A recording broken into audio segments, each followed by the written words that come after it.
जय हिंद दोस्तों। आज मैं आपको बताऊंगा कि आपने किसी को पैसा दिया है जो बिना सबूत का हो, बिना गवाह का हो, या फिर आपको पैसा देने से पहले क्या क्या एहतियात बरतनी चाहिए, मतलब क्या क्या डॉक्यूमेंट्स आपको तैयार करना चाहिए, या फिर डॉक्यूमेंट्स आप नहीं कर सकते हैं, एग्रीमेंट नहीं कर सकते हैं। मान लिया जाए वो आपका दोस्त है, रिश्तेदार है, गांव का कोई लोग है, जानने वाला है, या फिर ऐसा व्यक्ति है जो आपके दिल के काफ़ी करीब है। लेकिन जब पैसे की बारी आती है, जब पैसे की बातें होती है, जब पैसा इंसान ले लेता है, चाहे आपका 20,000 हो, 50,000 हो, 1,00,000 हो, 2,00,000 हो, और समय पर आपको पैसा नहीं देता है, या फिर पैसा देने से मना करता है, या फिर टाइम पे टाइम देते रहता है, जबकि उस पैसे में आपको कोई भी किसी प्रकार का इंटरेस्ट नहीं मिल रहा है, फिर भी आपको समय पे पैसा वापस नहीं किया जा रहा है, आप क्या कार्रवाई कर सकते हैं, किस तरह उससे पैसा ले सकते हैं, क्या लीगल एक्शन ले सकते हैं, आपके पास अगर सबूत ना भी है तो क्या लीगल एक्शन ले सकते हैं, वो सारी प्रक्रिया बताऊंगा। साथ में ये ज़रूर बताऊंगा कि अब किसी को पैसा दे रहे हैं और जानने वाला है, रिश्तेदार है, आपके एग्रीमेंट उससे नहीं बना सकते हैं, आपको किस तरह से हिडन सबूत बनाना है जो उसको पता भी नहीं चलेगा, आपके पास प्रूफ भी रहेगा। इस सारी जानकारी दूंगा। आगे बढ़ने से पहले आपसे रिक्वेस्ट करूंगा कि इस वीडियो को लाइक कर ले, और मन में कोई सवाल प्रश्न होगा तो आप कमेंट बॉक्स में जरूर लिखेंगे, उस टॉपिक पर भी वीडियो जरूर बना दूंगा। अब सीधा आते हैं टॉपिक पर। आपको बता दूं कि आप किसी को पैसा देने जा रहे हैं। पहले ये बताता हूं कि पैसा आप किसी को दे रहे हैं और आपको लगता है कि एग्रीमेंट नहीं बनाना चाहिए, क्या बनाओ एग्रीमेंट, लेकिन मन में ये भी संशय है कि अगर पैसा कभी नहीं दे तो मैं क्या कर सकता हूँ, मेरा तो रिश्तेदार है, दोस्त है, जानने वाला है, गाँव का व्यक्ति है, या फिर ऐसा व्यक्ति है जिससे एग्रीमेंट नहीं बनवा सकते, बहुत भरोसा है, लेकिन पैसे में ही भरोसा की हत्या होती है। तो मैं आपको बता दूं, आपको करना क्या है कि आप किसी को भी पैसा दे रहे हैं, कितना भी क्लोज हो, कितना भी नज़दीक हो, कितना भी दिल का करीब हो, आपको करना क्या है कि पैसे देने से पहले आपको करना क्या है कि आप उसे पैसे दे रहे हैं तो यूपीआई के माध्यम से पैसे दें। किस चीज़ के माध्यम से? यूपीआई। और यूपीआई में क्या क्या आता है सभी लोग नहीं जानते होंगे, तो मैं आपको बता दूं। फ़ोन पे, पेटीएम, गूगल पे, भारत पे, इस तरह के कोई भी पे है जो आप अपने मोबाइल से उसके मोबाइल पर ट्रांसफ़र करते हैं, वो यूपीआई के माध्यम से ट्रांसफ़र होता है, आप उन्हें पैसा दें। इससे क्या होगा कि हिस्ट्री में आपका सबूत हो जाएगा, एक तरह से रिसिप्ट मिल जाता है आपको, समझो रिसिप्ट है जो हमेशा प्रूफ बना रहेगा कि इस डेट को, इतने टाइम को मैंने उसे इतना पैसा दिया, ये आपका प्रूफ बन जाएगा। तो यूपीआई के माध्यम से पैसा दे, चाहे 20,000 देना हो, 50,000 देना हो, 1,00,000 रुपया तक एक दिन में ट्रांसफ़र किया जा सकता है यूपीआई के माध्यम से। अगर 2,00,000 देना है तो फिर दूसरे दिन 1,00,000 कर दीजिए, लेकिन यूपीआई के माध्यम से कीजिए। दूसरा क्या है, चेक के माध्यम से कर सकते हैं। आप चेक के माध्यम से देंगे, उससे बोलिए कि अकाउंट से आप जाकर पैसा निकाल लो, या फिर अकाउंट पे ही चेक दीजिए, वो जाके उसके आपके अकाउंट से कट के उसके अकाउंट पे पैसा चला जाएगा। उसका एक फ़ोटो कॉपी आप रखिए, उस चेक का, जिस तरह का चेक दे रहे हैं उसका एक फ़ोटो कॉपी अपने पास रखिए, ताकि चेक नंबर का डिटेल्स आपके पास रहे। तीसरा क्या है, इंटरनेट के द्वारा भी ट्रांसफ़र कर सकते हैं, जिसे इंटरनेट बैंकिंग कहते हैं। उसके द्वारा भी आप ट्रांसफ़र करेंगे तो भी आपके पास सबूत रहेगा। कोई भी सबूत किसी भी प्रकार से ऑनलाइन उसे आप पैसा देते हैं तो आपके पास ऑटोमेटिक एक सबूत बना रहता है। आपके पास क्या होता है कि आपके पास एक रिसिप्ट में मिल जाता है, एक तरह से रिसिप्ट ही समझिए, वो प्रूफ बन जाता है। तो आपको ये काम करना है। अब बता रहा हूँ कि पैसा रिकवरी कैसे होगा। तो ये आपका प्रूफ हुआ, अब ये प्रूफ ही हो गया। अब होता क्या है कि उस व्यक्ति से जब आप पैसा मांगते हैं, उस व्यक्ति से पैसा मांगते हैं, या 2 महीना हो गया, 4 महीना हो गया, 6 महीना हो गया, 10 महीना हो गया, उस व्यक्ति से आप पैसा मांगते हो, पैसा नहीं दे रहा है, आप उससे तंग हो गए हुए हैं, परेशान हो गए हुए हैं, पैसा आपका ज़्यादा है, 20,000 है, 50,000 है, 1,00,000 है, 1.5 है, आप परेशान हैं, भाई दे नहीं रहा है। हो सकता है पैसा मांगने पर धमका भी रहा है, आपको गाली गलौज भी कर रहा है, आपकी बुराई भी कर रहा है, क्या करेंगे आप? तो इसके लिए उससे फ़ोन करना है। आप फ़ोन करके जब उससे पैसा जब मांगिएगा, आप जब फ़ोन करके आप पैसा मांगेंगे तो वो कोई ना कोई बहाना ज़रूर बनाता है, जैसे बाद में दे दूंगा, कई चीज़ें हैं, जैसे बाद में दे दूंगा, पैसा लेके भाग थोड़ी ना जाऊंगा, आप 2 महीना रुक जाओ, 1 महीना रुक जाओ, कहीं से पैसा आने वाले हैं, मैं आपको सीधा पैसे चुका दूंगा, या फिर बिजनेस में लॉस लग रहा है, जब ठीक ठाक हो जाएगा तो मैं आपको चुका दूंगा। ऐसे बहुत तरह के बहाने होंगे। तो इस चीज़ को आप रिकॉर्ड करेंगे, ये रिकॉर्ड करेंगे। अब ये एक दूसरा सबूत हुआ आपके पास। क्या सबूत हुआ? दूसरा सबूत। इससे क्या साबित होता है कि आपके पैसे उसके यहाँ बाकी हैं, तभी तो वो कह रहा है कि कल दे दूंगा, परसों दे दूंगा, 2 महीने बाद दूंगा, या फिर पैसे आते हैं तो दे दूंगा, या फिर मैं भागा जा रहा हूँ, क्या मैं पैसे आपको दे ही दूंगा, मैं पैसे आपको नहीं डूबने दूंगा। ये दूसरा सबूत हो गया। इस रिकॉर्डिंग से ये साबित होता है कि उसने आपका पैसा ले रखा है, दूसरा सबूत। तीसरा क्या है कि आप वो नहीं दे रहा है समय पर, आप लीगल एक्शन लेना चाह रहे हैं। अब सोचिएगा सबूत क्या है, किस आधार पर मैं लीगल एक्शन लूँ। तो मैं आपको बता दूं कि सबसे पहले करना है, उस पर डायरेक्ट केस आपको नहीं करना है। डायरेक्ट कभी भी किसी पर आप केस मत करिए। ऐसे मामलों में केस नहीं करना है, आपको किसी वकील को पकड़ना है, चाहे वो सीनियर वकील हो, जूनियर वकील हो, किसी प्रकार का वकील हो। बहुत कम फीस लेंगे। आपको मैं बता दूं कि अगर 1000 रुपया भी आप दे देंगे उन्हें तो बढ़िया से एक लीगल नोटिस तैयार आपका कर देंगे। 1000 हो, 2000 हो, 3000 हो, जैसे वकील है, जितने बड़े वकील के पास जाएंगे उसी तरह फीस बढ़ता जाएगा। लेकिन एक जूनियर एडवोकेट के पास भी जाएंगे तो 1000 रुपया लेकर आपको एक लीगल नोटिस तैयार कर देगा बंदा। वो लीगल नोटिस क्या करेगा, जो आपका पैसा रख रखा है उसके पास भेजेगा। लीगल नोटिस में क्या 15 दिन से 1 महीना का समय दिया जाता है। आप अगर उसमें लिखवा भी रहे हैं तो 15 दिन से 1 महीना का टाइम दे कि आपको लीगल नोटिस मिलने के बाद 15 दिन से 1 महीने के अंदर मेरा पैसा लौटा दे, अन्यथा मैं आप पर कानूनी एक्शन लूँगा, मैं आप पे मुकदमा करूँगा। इस तरह से सारी बातें उस पर लिखी रहती है। वकील साहब उन्हें भेज देंगे। तो जैसे लीगल नोटिस अगले को मिलेगा, वकील के द्वारा, वकील के लेटर हेड पर जैसे हो लीगल नोटिस उससे मिलेगा। ज़्यादातर मामलों में क्या होता है कि लीगल नोटिस जैसे मिलता है लोग घबरा जाते हैं, हड़बड़ा जाते हैं, सोचते कंप्रोमाइज कर ले, अन्यथा केस हो जाएगा तो फिर पिस जाएंगे। उसमें बेमतलब का पैसा भी देना पड़ेगा, खर्चा भी होगा, उसके बाद कोर्ट भी दौड़ना पड़ेगा। तो ज़्यादातर मामलों में होता क्या है कि कंप्रोमाइज ही हो जाता है। क्या होता है, कंप्रोमाइज हो जाता है, आपस में कंप्रोमाइज कर लेते हैं और पैसा दे देते हैं। पैसा दे देते हैं, थोड़ा कम ज़्यादा करके कंप्रोमाइज़ करके पैसा दे देते हैं, या फिर कोई ऐसा टाइम दे देते हैं जिस टाइम पे वो पैसा वापस कर ही देते हैं। 80% मामलों में ऐसा देखा गया है। लेकिन फिर भी कुछ लोग ऐसे भी होते हैं 20% जो पैसा नहीं देते हैं, ना कंप्रोमाइज़ करते हैं, ना देने के लिए तैयार होते हैं, जिद्दी टाइप का होते हैं। तो उसके लिए करना क्या है कि आपको टाइम देखना है। अगर वो जवाब नहीं देता है तो सीधा सिविल कोर्ट आपको जाना है। उसी वकील के माध्यम से सिविल कोर्ट जाएंगे। अब आपके पास सबूत 3 हो चुका है पक्का। एक तो आपने उसे ऑनलाइन पैसा दिया था, उसका रिसिप्ट तो आपके पास है ही, उसका रिकॉर्ड आपके पास है। दूसरा क्या है कि आपने उसे फ़ोन किया था या फिर मैसेज के द्वारा या चैटिंग के द्वारा आपने उससे पैसा मांगा तो उसने आनाकानी किया या फिर टाइम दिया, वो सबूत आपका दूसरा हो गया। तीसरा क्या हो गया, लीगल नोटिस आपने उसे भेजा, जवाब नहीं दिया, वो सीरियस नहीं लिया उन चीज़ों के, उस डेट में आपका पैसा वापसी नहीं किया, तो क्या हुआ, 3 सबूत आपके पास होगा। 3 सबूत हो गया। अभी तीनों सबूत हुआ, तीनों पुख्ता सबूत हो गया। इस चीज़ का प्रमाण हो गया कि वो व्यक्ति आपको पैसे लेकर आपको परेशान कर रहा है, समय पर नहीं दे रहा है। तो आपको करना क्या है, फिर इसके बाद सिविल कोर्ट जाना है। मैंने आपको बताया सिविल कोर्ट जब आप जाएंगे तो सिविल कोर्ट में जाते आपको क्या करना है, CPC के ऑर्डर 37 के तहत समरी सूट आपको दायर करना है। समरी सूट होता है, उसको दायर करना है सिविल कोर्ट में उसके खिलाफ। जब वहाँ पे करेंगे तो आपको सबूत की आवश्यकता होगी, जो मैंने आपको बताया। तो सबूत बहुत ही तगड़ा सबूत आपके पास बन चुका है। 3 सबूत आपको, जो मैंने आपको बताया, वो तीनों सबूत आपको पेश करने हैं। इसके अलावा आप चाहे तो 1-2 गवाह भी पेश कर सकते हैं, जो आपका दोस्त हो, घर का परिवार का मेंबर भी हो सकता है, तो उसको पेश कर दे कि इनके सामने ये पैसा लिया था। तो ऐसे तो आपका ऑन रिकॉर्ड है ही, लेकिन फिर भी 1-2 गवाह पेश कर देंगे तो और ज़्यादा मजबूत हो जाएगा। किसी भी हालात में, मैं बता रहा हूँ गारंटी के साथ, किसी भी हालात में जजमेंट आपके पक्ष में ही आएगा, आपके पक्ष में ही फैसला आएगा। और किसी भी हालात में उसे पैसा देना पड़ेगा। अब क्या है, केस हो जाएगा तो जो पैसा आपका उसके यहाँ बाकी था, अब उसे डबल पैसा देना पड़ेगा। आपने उसे 20,000 दे रखा तो उसे 40,000 देना पड़ेगा, 40,000 दे रखा है तो 80,000 देना पड़ेगा, 1 लाख दे रखा है तो 2 लाख देना पड़ेगा। मतलब सीधा कोर्ट किसी भी हालात में ऑर्डर करती है तो डबल का ऑर्डर करती है, और डबल पैसा उसे किसी हालात में देना होगा। हो सकता है आपको परेशान किया, केस करने पे मजबूर किया, हो सकता है अलग से जुर्माना भी देना पड़े, ज़्यादा परेशान किया है तो उसे जेल भी जाना पड़े।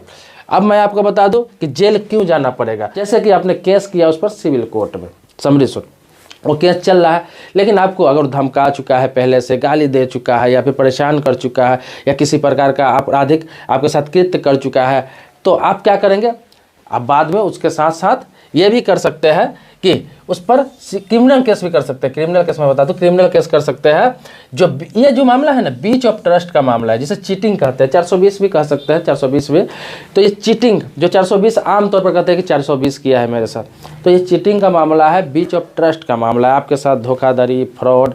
तो आप क्रिमिनल केस भी उस पर कर सकते हैं। क्रिमिनल केस करने आप थाना जाएंगे, चौकी जाएंगे, कहीं भी जाएंगे, तो होता क्या है आमतौर पर कि वहाँ से ऐसे केसों को आपको टालता है, वहाँ से टालता है, या फिर केस नहीं लेगा। तो आपको घबराने की ज़रूरत नहीं है, आपको कोर्ट ही जाना है, और कोर्ट में जाकर आपको उस पर क्या करना है, ब्रीच ऑफ ट्रस्ट का मामला दायर कर देना है और उस पर केस कर देना, क्रिमिनल केस कर देना है कि मुझे धमकाता है, गाली बकता है, ऐसे ऐसे केस इस पर पहले से चल रहा है, जो सिविल कोर्ट में मैं मुकदमा दायर कर चुका है, मेरे पैसे रख चुका है और जब पैसे मांगता हूँ तो मुझ पर हमला करवाने का प्रयास करता है, जान से मारने की धमकी देता है, तो क्रिमिनल केस भी आप कर सकते हैं। अगर ऐसा नौबत आए, अगर ज़्यादा परेशान आपको कर रहा है, धमकी दे रहा है, गाली बक रहा है, तो कह रहा हूँ, नहीं तो ये केस काफ़ी है सिविल कोर्ट में जो आपने किया है समरी सूट, ये काफ़ी है, आपका पैसा रिकवरी हो ही जाएगा। ये तो मामला हुआ कि आप पैसा अब देने वाले हैं तो आपको क्या क्या सतर्कता बरतनी चाहिए वो मैं बताया। अब मैं बता दूं, बहुत लोग ऐसे होंगे जो पहले से पैसा किसी को दे चुके होंगे, लेकिन उनके पास ना कोई सबूत है, ना कोई गवाह है, कुछ भी नहीं है, क्योंकि उन्होंने कैश उन्हें पैसा दिया, चाहे दोस्त हो, रिश्तेदार हो, कोई जानने वाला या फिर किसी और को पैसा दिया, लेकिन सबूत उसके पास नहीं है। पैसा ज़्यादा दे चुके हैं, 20,000, 40,000, 50,000, 1 लाख, 2 लाख, और सबूत उसके पास है नहीं। तो उन्हें क्या करना है अब बताता हूँ, सबूत कैसे बनाना। इसमें भी आपको उसी प्रकार से थोड़ा दिमाग का इस्तेमाल करना पड़ेगा। आप उन्हें मैसेज करिए, चाहे व्हाट्सएप के माध्यम से, चाहे मोबाइल में टेक्स्ट मैसेज के माध्यम से, चाहे मैसेंजर के माध्यम से, किसी भी माध्यम से मैसेज करिए कि मेरा पैसा आप कब लौटा रहे हो। उसमें ये बात लिखिए कि आपने मुझसे इतना इतना पैसा लिया था, इतने तारीख को, इतने दिन हो गए, अभी तक आपने पैसा नहीं दिया, आप पैसा कब लौटा रहे। होगा क्या कि उसका जवाब तो आएगा ही आएगा। जवाब ये आ सकता है कि पैसे दे दूंगा, या फिर फलाने डेट को दूंगा, या फिर अभी मैं भागा जा रहा हूँ, क्या थोड़ा परेशानी है, मैं बाद में दे दूंगा, या फिर नहीं दूंगा, कुछ भी जवाब आ सकता है। या फिर नहीं दूंगा तो क्या कर लोगे, या फिर अभी नहीं है, बहुत परेशानी में हूँ, देखता हूँ, होगा तो देंगे, बहुत सारी बातें हो सकती, कुछ भी जवाब आ सकता है। अब जवाब कुछ भी है, आप समझ लीजिए, जवाब कुछ भी आए, लेकिन इससे तो ये साबित होता है कि आपने उससे पैसा मांगा और जवाब में कुछ भी आए, तो इससे एक्सेप्ट तो हुआ कि हाँ पैसे बाकी है, तभी तो इस तरह की बातें कर रहा है। तो ये भी एक सबूत हो जाता है कि बाद में दे दूंगा या फिर नहीं दूंगा, क्या भागा जा रहा हूँ क्या। इससे ये साबित हो जाता है कि उसने आपसे पैसे लिए हैं, जब आपने पैसे मांगे तो ये जवाब उसका आया, ये एक सबूत हो गया आपके पास। ये बहुत बड़ा सबूत हो जाता है, क्योंकि पैसा लिया है तो जवाब देगा ही, ऐसा तो नहीं लिख के भेजेगा कि तुमसे पैसा ही मैंने नहीं लिया, या फिर मैंने तुमसे पैसा कब लिया, इस तरह का तो करेगा नहीं, कुछ ना कुछ जवाब आएगा। तो ये बहुत बड़ी सबूत हो जाती है। या फिर कॉल पर बात करते उससे पैसा मांगते कि भाई पैसा कब दोगे, वही सेम जवाब आएगा आपके पास, सेम उसी में से कुछ जवाब आएगा, वो भी एक आपके पास सबूत हो जाता है। कॉल रिकॉर्डिंग आप कर ले, 2-4 बार ऐसे करते हैं, जवाब आता है, इसमें क्लियर हो जाता है कि आपका पैसा बाकी है, आप उससे मांग रहे हैं और वो आनाकानी कर रहा है, नहीं देना चाह रहा है, या फिर टाल रहा है, आपको परेशान कर रहा है। तो सेम सिचुएशन है जो मैंने आपको बताया, यही करना है। आपको समरी सूट दायर करना है CPC के ऑर्डर 37 के तहत, सबूत आपके पास यही हो जाएगा। रही गवाह की बात, तो गवाह 1-2 दोस्त या रिश्तेदार को अपना बना सकते हैं। इसमें भी डायरेक्ट आपको केस नहीं करना है, प्रोसेस वही रहेगा, डायरेक्ट केस नहीं करना है। आपको पहले उसे लीगल नोटिस देना है, लीगल नोटिस देना है, वकील के माध्यम से उसको लीगल नोटिस देना है कि 15 दिन से 1 महीना के अंदर मेरा पैसा आप दे दें, नहीं देंगे तो आप पर मैं केस करने जा रहा हूँ, मुकदमा करने जा रहा हूँ। जवाब नहीं दिया तो केस मुकदमा होगा, जवाब अगर दे दिया, पैसा दे दिया तो कंप्रोमाइज़ हो जाएगा, बात खत्म ही हो जाएगी। मैंने बताया कि 80% मामलों में लीगल नोटिस से काम चल जाता है, ये भी एक कानूनी प्रक्रिया है। अगर नहीं देता है तो उसके आधार पर आपके पास 2 सबूत हो जाता है कि लीगल नोटिस भी मैंने दिया, इसका जवाब उन्होंने नहीं दिया, मतलब कि वो पैसा देने के राजी नहीं है, ये साबित हो जाता है। तो ये लीगल नोटिस का अगर जवाब नहीं दिया तो ये भी एक सबूत हो जाता है। दोनों सबूत के आधार पर आप उस पर मुकदमा कर सकते हैं, जजमेंट आपके पक्ष में ही 100% आएगा। थोड़ा टाइम लग सकता है लेकिन मुकदमा आपके पक्ष में ही आएगा। तो ये तो हो गई, आपको पैसा लिया हुआ है, सबूत है नहीं है। इसलिए अब कुछ बातें आपको बताता हूँ कि पैसा किसी को आप दे रहे हैं, कोई भी हो तो एग्रीमेंट जरूर करें, एग्रीमेंट बना ले, चाहे वो 10 रुपये का स्टाम्प हो, 50 रुपये का स्टाम्प हो या 100 रुपये का स्टाम्प हो, जैसा पैसा उस सबसे एग्रीमेंट बना ले। लेकिन होता क्या है कि रिश्तेदार है, दोस्त है, जानने वाला है, गाँव समाज का है, अपना है, तो पैसा लेते हैं। तो मैं आपको बताया कि एग्रीमेंट ना भी बनाते हैं तो कोई दिक्कत नहीं है, लेकिन ऑनलाइन माध्यम से पैसा उसे दें, ऑनलाइन माध्यम से, जो मैंने आपको बताया, UPI, चेक या बैंक अकाउंट, किसी भी प्रकार से आप उसे ट्रांसफ़र करें जिसका सबूत या रसीद आपके पास हो। ये तो बातें हो गई कैश लेन देन की। अब मैं बताता हूँ कि एडवांस, आप किसी दुकानदार से, किसी भी दुकानदार से कुछ कंस्ट्रक्शन का सामान ले रहे हैं आप, या फिर कोई भी इलेक्ट्रॉनिक सामान ले रहे हैं, चाहे कुछ भी ले रहे हैं, वहाँ पर आपने एडवांस पैसा दिया है। बहुत सारी चीज़ होती है कि आप ज़्यादा रकम का सामान मंगा रहे हैं या ले रहे हैं, तो दुकानदार अक्सर कहते हैं कि मेरे यहाँ कुछ एडवांस कर दो, मैं सामान मंगा कर दे दूंगा। तो बहुत बार ऐसा होता है कि एडवांस पैसा आपसे ले लिया गया और आपको पैसा वापस नहीं दिया जाता है, सामान भी नहीं दिया जाता है। वो बहाना बनाता रहता है, कल दे दूंगा, परसों दे दूंगा, जबकि होता क्या है कि आप चाहते हैं कि सामान नहीं दे तो पैसा वापस लेके मैं कहीं और से सामान ले लूँ। अगर वो आपको परेशान कर रहा है, आपको टेंशन दे रहा है, तो उस पर भी एडवांस देकर अगर नहीं दे रहा है, कभी भी एडवांस किसी को दे तो रिसिप्ट जरूर ले। ये याद रखिए कि लाख विश्वासी दुकानदार हो, दुकान के नाम से जो पर्ची होता है, रसीद होता है, वो जरूर ले, उसके सिग्नेचर के साथ में एक प्रूफ ले, या फिर उसे एडवांस पैसा दे तो ऑनलाइन ही करे, फ़ोन पे से करे, गूगल पे से करे, या फिर कोई चीज़ से करे। जो स्कैनर लगा होता है हर दुकान पर आप देखेंगे स्कैनर लगा होता है, उससे आप एडवांस करें। इससे पता क्या चलता है कि आपने उसे पेमेंट किया, तो उस माध्यम से आप करें। इससे क्या होता है, आपके पास सबूत रहेगा। अगर वो एडवांस लेकर सामान नहीं देता है, पैसा वापस नहीं देता है, तो वो भी क्या आता है, किस चीज़ में आता है, मैं आपको बता दूं कि बीच ऑफ ट्रस्ट का मामला आता है, वो भी चीटिंग का मामला आता है। उसमें भी आप क्या कर सकते हैं, उसको पैसा रिकवरी के लिए आप लीगल नोटिस कर सकते हैं, उपभोक्ता फोरम जा सकते हैं। उपभोक्ता फोरम जाएंगे तो उस पर जुर्माना भी होगा, उसका दुकान पे लाइसेंस भी रद्द हो सकता है।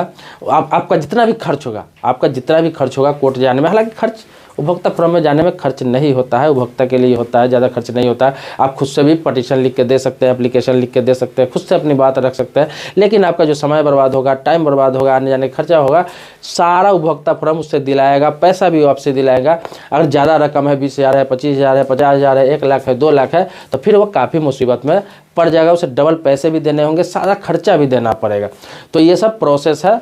मैं आपको बता दूं कि इसमें क्या होता है, जो मैंने एडवांस की बात की, इसमें क्या होता है, इसमें इंडियन कॉन्ट्रैक्ट एक्ट सेक्शन 23-24 इसमें लगता है। इसके आधार पर होता क्या है कि आपका पैसा किसी भी हालात में रिकवरी होता है। इंडियन कॉन्ट्रैक्ट एक्ट कहता क्या है कि आप किसी के पैसा लेकर धोखाधड़ी नहीं कर सकते हैं, बेईमानी नहीं कर सकते हैं, क्योंकि अगले ने भरोसा पे आपको पैसा दिया है। यहाँ भी ये चीज़ आता है, यहाँ भी मैं आपको बता दूँ, यहाँ भी बीच ऑफ ट्रस्ट और चीटिंग का मामला आता है। यहाँ भी क्रिमिनल केस आप कर सकते हैं। आपको ज़्यादा परेशान करता है, धमकी देता है, पैसा नहीं देने का आपका धमकी देता है, या फिर मारने की धमकी देता है, गाली गलौज करता है, तो वहाँ भी उस चीज़ को आप लागू होता है, वहाँ पर भी उस चीज़ का उपयोग कर सकते हैं। दोस्तों मैं आपको बता दूं कि पैसे के लेन देन कोई भी, मैं कहता हूँ नहीं करें। दोस्ती में हो, रिश्तेदारी में हो, किसी प्रकार से आप पैसे के लेन देन कोशिश करें ना के बराबर करें, क्योंकि पैसा एक ऐसा चीज़ है जो आपका रिश्ता पुराना से पुराना दोस्ती है, रिश्तेदारी है, सब खत्म कर देता है।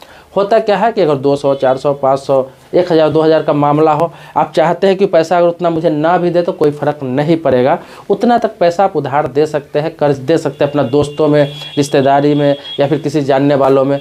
लेकिन आप 50,000, 20,000, 1 लाख, 2 लाख, 5 लाख रुपये इस उम्मीद से देते हैं कि समय पर मिल जाएगा, मेरा काम हो जाएगा, वो बंदा दे देगा। अगर हो ना हो, नहीं दे पाया, उसका नीयत ख़राब हो जाए। बहुत लोग तो जानबूझ के भी पैसा वापस नहीं करते, इसमें रिश्ता ज़्यादा ख़राब होता है।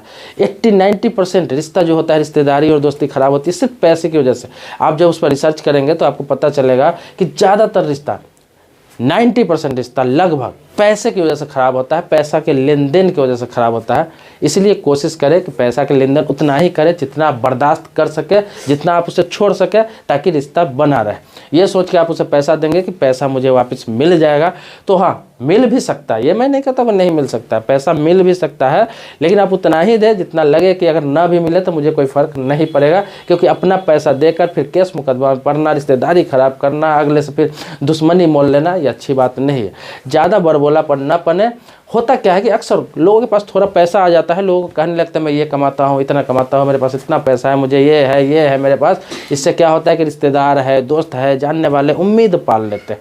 अब उम्मीद पाल लेते हैं तो उससे क्या होता है, कभी भी उसके पास बुरा वक्त ना भी होगा, कभी पैसे की ज़रूरत होगी तो पहले आपको याद करेगा, क्योंकि आप बता चुके हैं कि मेरे पास बहुत पैसे हैं, और आपसे पैसे मांगने आएंगे, आप किसी भी हालात में आप देंगे ही उसे पैसे, और रिश्ता ख़राब हो जाता है। इससे बेहतर है कि आप बहुत कमाते हैं, अच्छा कमाते हैं, कितना भी पैसे है आपके पास, हमेशा रिश्तेदार हो, दोस्त हो, कोई जानने वाला हो, कोई भी व्यक्ति हो, पैसे की बात जब आई तो आप सिर्फ यही बताएं कि इतना कमा लेता हूँ जितना से मेरा काम चल जाता है, घर अच्छे से चल जाता है, बच्चे की पढ़ाई अच्छे से चल जाती है, गाड़ी अच्छे से मेंटेन हो जाता है, लेकिन कोई खास बैलेंस मेरे पास पैसा नहीं रहता है, सारे कहीं ना कहीं पैसे इन्वेस्ट किया हुआ है। इससे क्या होगा, उसको लगेगा कि पैसे इसके पास नहीं रहते, कहीं ना कहीं लगा हुआ है, पैसे नहीं मांगेंगे। आप कितने भी पैसे वाले हैं, रिश्तेदार जल्दी आपसे पैसे नहीं मांगेंगे, दोस्त आपसे पैसे नहीं मांगेंगे, उतना ही मांगेंगे, उनको पता है कि दे सकता है 2,000, 3,000, 4,000, 5,000, ज़्यादा पैसे का प्रेशर नहीं करेगा। तो ये एक दिमाग में रखिए इस तरह की बातें। रिश्तेदारी बचाना है, दोस्ती बचाना है, क्योंकि आप मना करेंगे तो थोड़ी देर के लिए उसे बुरा लगेगा, लेकिन रिश्तेदारी खत्म नहीं होती है।